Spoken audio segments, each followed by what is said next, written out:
Ladies and gentlemen, in this Nioh video, we're going to be going over the Ninjutsu Kunai build. This brings a very fun playstyle, focusing in on the Kusarigama, different types of shurikens, and kunai, allowing us to do massive damage from a distance, while still being able to pack a punch up close and personal. This build certainly holds up, and it allowed me to cruise through our playthrough that we just recently completed. So if you're interested in that, feel free to check it out. But there's tools and so much utility to get you through every situation. I'm super excited to jump into this one. Now first, let's dive into the Kusarigama skill tree and go over the key skills that will really allow us to put together some devastating combos and lock down enemies. And a quick side note, because of the way we set up our build, you're going to have an ample amount of points in both the Kusarigama tree and the ninja tree, to the point where you're going to be able to fill out the entire thing. So if you see something different along the way that you might want to change up, feel free to do so, as you're not going to be locked in to these specific skills that I'm going to be going over. So to start off, we're going to be grabbing Grapple, Reaper, and Summer Twilight. These are staples to any build, but the main skill we want to go after that's attached to these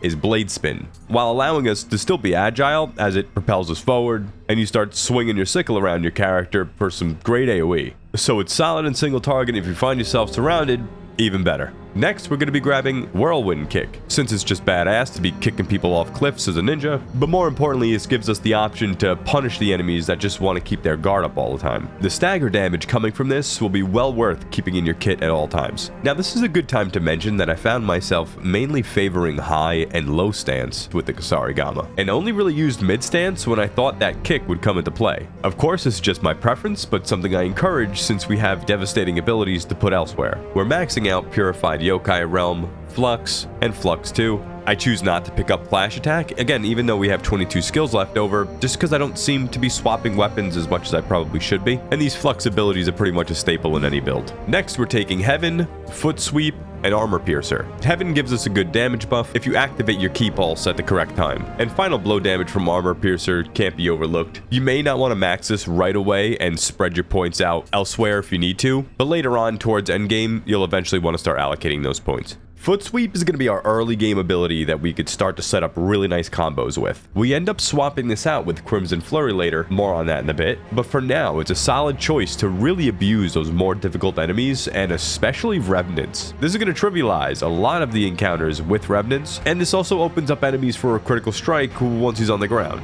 Take Living Water Heaven, and for our Mystic Art, we're going to be taking Shooting Stars. Majority of our damage is coming from the Kusarigama's metal weight, and especially when we're in low stance, this is going to be taking full advantage of the damage buff that we receive from this. Then we're going to have our main combo, so take Serpent Strike, Crimson Flurry, and Crimson Flurry 2. This is the combo I ended up using through the majority of my playthrough, and it absolutely obliterates enemies. In any 1v1 situation, you can use your Serpent Strike ability to drag the enemy towards you, and then immediately follow that up with a Crimson Flurry. This is going to chew through enemy health bars, and even if they end up blocking it, they're not going to have too much stamina left over. A little tip that I have for this combo is try and Serpent Strike the enemy when he's at like medium range from you. This allows you to pull that enemy as close as possible, giving us the availability to land almost the entire Crimson Flurry ability. I found the tracking of this ability is a little wonky, but by setting it up with this Serpent Strike, it's the best way to set the enemy right in front of you. Of course, we're taking Living Water, allowing that key pulse when dodging. Shadow Strike is key, increasing the damage dealt to enemies from behind by 3%. We're also taking Black Vines, but just to get to Whirlwind, which is our next main ability in this build. This thing hits everything around you, has a pretty large range, and it'll give you that breathing room that you're looking for when shit starts to get tough. Now, I did pick up Deliverance, but honestly that was overshadowed completely by Tangle Strike. This simply follows up your base attacks with an extremely powerful double strike when you get to Tangle Strike 2. This ability cannot be overlooked and is going to be your bread and butter throughout the entirety of the game. Renegade Dragon is also a solid option. I ended up forgetting about it half the time anyways because I was too busy with Crimson Flurry, but it's an absolute crazy ability, and I put it in mid stance just to have another solid option over there as well.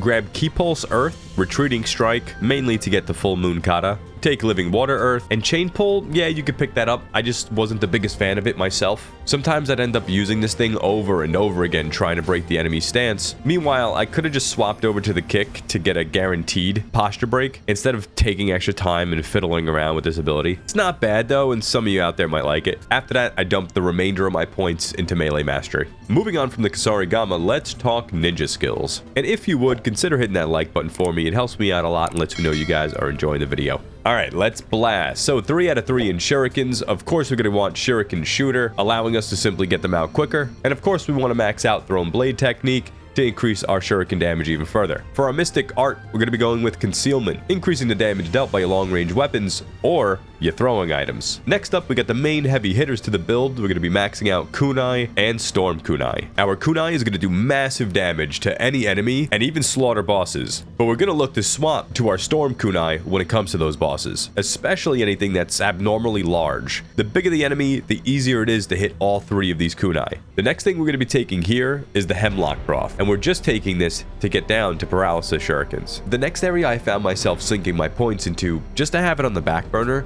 is the bombs and the Horokudamas and the Mega Horokudamas. We also put 3 out of 3 in, I'm going to butcher this, the Sabocher skill, just increasing our carrying capacity. Of course, we want 3 out of 3 in bomb making if you're going with these bombs heavily. And this brings us to our next best tool, the Fire Shuriken. What I found really nice about these is even if you throw it and the enemy decides to deflect it, the fire aspect of the shuriken has a delay, so it blows up a few seconds after the initial deflect. So most of the time you still can get that status effect off, which is the main reason why we're using it in the first place. Moving on from there, the next couple of nodes are not going to be a priority, so sink points into them as you see fit. I drop points into Quiver Maker, Bow Master, Matchlock Master, Shot Pouch. I put points into Tiger Running just so we can start reducing the ki consumed by our dash, and that leads to more good things, increasing our running speed by 2%. And I feel like speed in general is a very good defensive that people just kind of overlook. In my mind, there's like no better defensive than just not being there when the attack goes down. And of course, the holy grail to Nioh. We're going to be taking Smoke Ball that leads us to the Quick Change Scroll. The Quick Change Scroll will allow you to survive an enemy's attack that will otherwise kill you. So a nice cheat death on hand will go a very long way. And we took 3 out of 3 in dodging. Of course, Sneak Attack is something that is great in every playthrough. Medicine Man, I sunk 3 out of 3 in and is also solid. We can't go wrong with more healing potions. Moving on from that, we have one of my favorite and only buffs that I use in this build, which is the Power Pill. And you guessed it, it increases our attack power. We take Snake Bite technique, increasing our recurrent damage dealt, which is absolutely insane for this build. And then I chose to sink some points into endurance for some passive resistance. And the one I suggest you get right away is our Ninja Tool Mastery, increasing our ninjutsu capacity, which is what we're going to be wanting from the start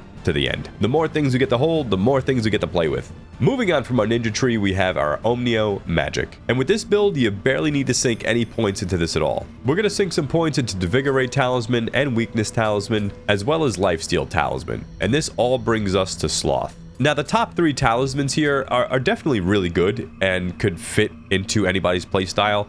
I just found that it took me too long to keep prepping these buffs, and I'm not a fan. But Sloth, I think you guys all know about Sloth by now. Some people say it's overpowered. I think the bosses in this game are absolutely insane, and it's there to simply help you just deal with the game. Sloth is going to greatly reduce the movement speed of our enemies and give us some nice openings to work with. From here, you could pretty much pick whatever weapon enhancement you like. I ended up going with electric just to really double dip on the slow effect. Some may say that's overkill, but it kind of stands on its own when a specific boss is super resistant to Sloth and you have something to fall back on.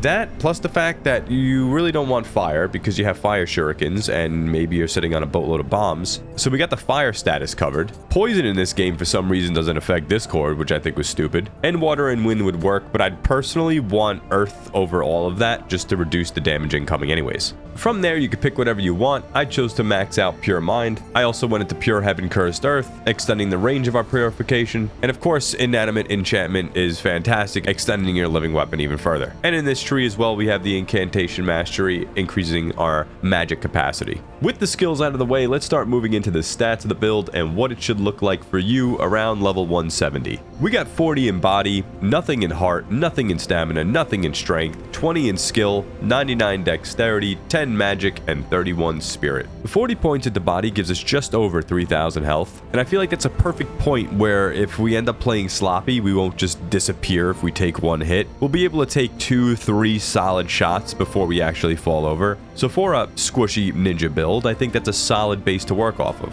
We put 20 into skill because, well, we maxed out dexterity and we needed somewhere else to put points that increases our damage. But we also want to make sure we're able to rock all the gear that requires that skill to equip in the first place. But really, it's more about the damage. That's where all your points are going to go once you're done messing around and are just looking for straight damage output. 99 dexterity because that increases our ninjutsu capacity. That increases our Kusarigama attack power. That is the basis around the entire build. You want that as high as possible, as quickly as possible, and that is what's going to make our kunai and shurikens just hit like absolute trucks. We only put 10 into magic. If anything, you could put like 15 or 20 points in there. Whatever unlocks your mystic art from the dojo, you could unlock this and gain amplification. But for the most part, I feel like we just have a base enhancement already. I don't know, it's up to you. And our spirit, we brought up to 31 because it's a solid amount of points for you to swap around spirits as you please. And in my build specifically, our weapon ended up scaling with spirit. So we were getting a massive damage boost per point in spirit as well. But if your weapon or something like that isn't scaling, then just go back to skill. Moving on to the main stats you want to be in the lookout for, and the gear set that I ended up going with, that was the Dragon Ninja set. It's super easy to obtain, and this is just fantastic for this playstyle. It gives us increased attack power on our ninjutsu weapons, it gives us a close combat damage increase, unlimited shurikens, and my favorite bonus to this set is the extended evasion invulnerability. This makes a huge difference and opens up a larger window for that invulnerability, and I honestly would not leave home without it. The number one stat you want to be on the lookout for is going to be unlimited ninjutsu. I had mine sitting around 33%, and I felt pretty damn good considering we were holding just a boatload of shurikens and kunai. But if you could find the way to bump that up to like 35, 40%, with this setup, you're just going to have so much fun, and your ninjutsu items are just never going to run out. The next stat that's going to be most important to you is increased damage with kunai and shurikens. I couldn't even find that on my gear, but it's the next most important stat. If you manage to get this, you're going to just absolutely delete the game. From there, you can look for other stats that complement the build. For example, look for close combat damage,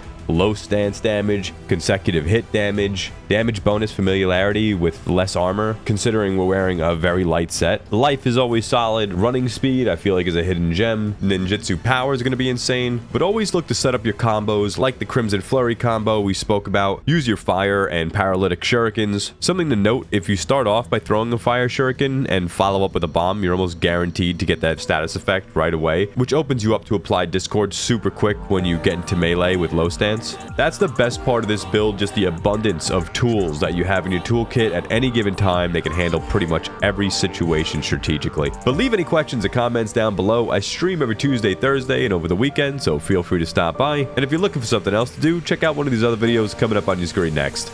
Toodles!